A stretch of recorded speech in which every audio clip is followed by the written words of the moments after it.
Thank you, Mr. Speaker, and I thank my colleague for yielding me time. I rise in strong support of H.R. 185 to end the international travel COVID vaccine mandate. I am a doctor, and unlike my colleague on the other side of the aisle, I'm also a former director of the Iowa Department of Public Health, so I'm speaking for public health.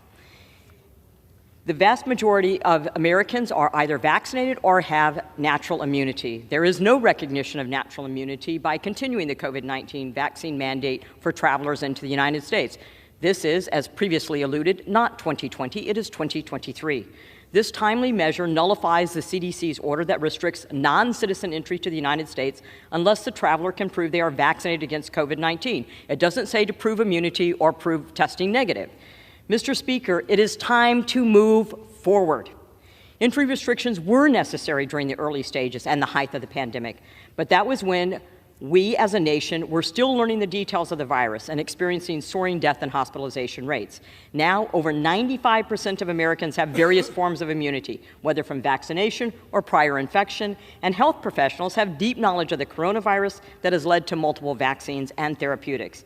People have returned to work, children to schools, and Americans have resumed international travel at pre-pandemic rates. Some of the countries with the most stringent lockdown and protocols, Canada, Australia, and Germany, all have eliminated their severe entry restrictions, all have suspended their vaccine requirements. It is time that we as a nation do the same. This does not mean that we do not still have circulating virus. We are aware of that, but it is time for the mandate for travelers entering the United States to end. Republicans and Democrats should be able to agree that the pandemic is over.